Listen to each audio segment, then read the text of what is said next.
Hi, I'm Tim. Welcome to our channel and thanks for logging on. If you enjoy these videos, do me a favor and subscribe to our YouTube channel here at Watchbox Reviews. I'd really appreciate it, and I'd be able to send videos like this to your inbox as soon as tomorrow morning. If you like this watch, you can buy it on our website, thewatchbox.com. Buy, trade, and sell luxury watches on thewatchbox.com. So the timepiece on my wrist is an excellent answer to the question, if I'm going to own just one IWC, which one should it be?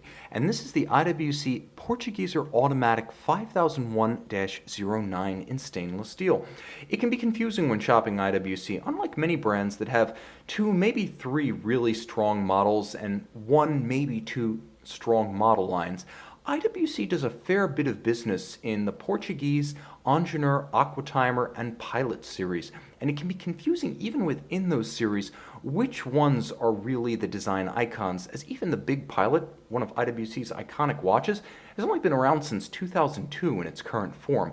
So within the Portuguese family, which one do you buy? Well, the Chronograph Automatic has been the best seller, but if you want the best all-around choice for manufacturer watchmaking, proportioning, and historically timeless style, I believe the Automatic, the 5001 that you see on my wrist, represents one of the best buys and the most representative iconic IWC. Now, of course, this model had a long run from 2004 to 2014, so the 5001-09 is the steel black dial model that you see on my wrist. I think it's a stunning combination. It's a big watch, but the Portuguese has been since 1939 and the very first reference 325. That one designed as a wristwatch big enough to hold an accurate pocket watch caliber. You basically have the same thing here, a pocket watch sized caliber built by IWC in an enormous wristwatch of 42.6 millimeters diameter. On my 16 centimeter circumference wrist, it works well. First, because the Portuguese is a relatively compact 42.6, and also because the lug-to-lug span at 50.6 millimeters is right within the range that I consider to be essential. If you're a smaller male wrist of 14 to 16 and a half centimeters, you want 50 millimeters lug-to-lug or fewer. And at 50.6 with sharply downturned lugs, this watch does fit the bill. It's not excessively thick, although it looks taller than it is.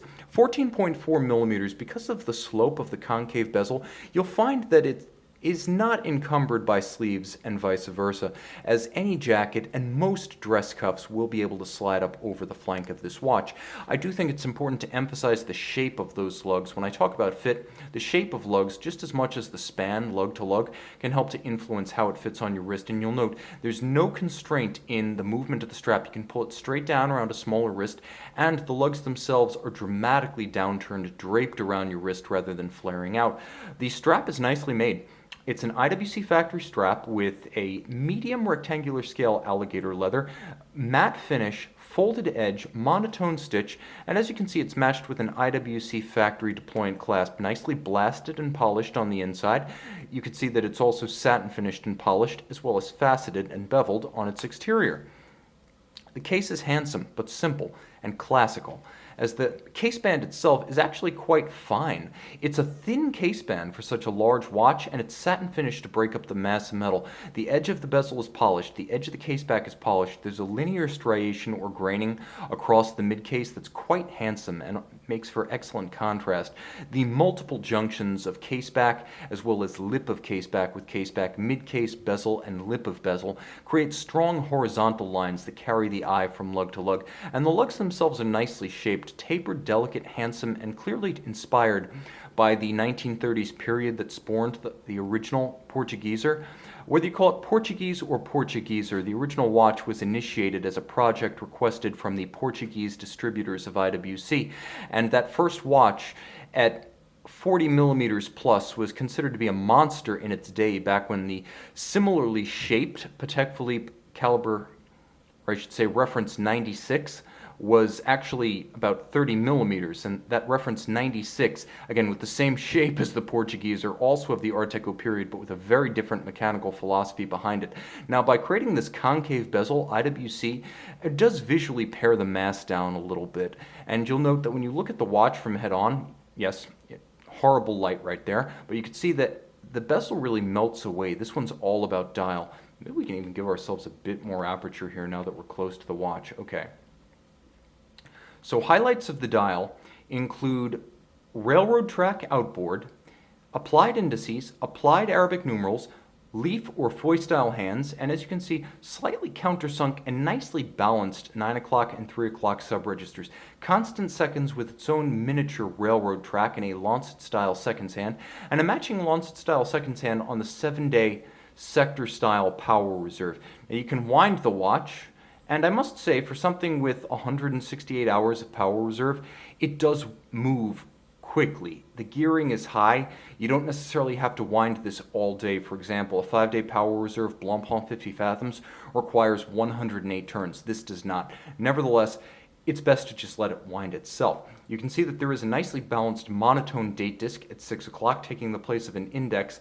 It preserves the balance of the dial. And I should mention that most of these elements, from the railroad track outboard to the leaf style hands to the Arabic numerals, are original to the Portuguese and have been with the references of this family since that first example, reference 325 in 1939.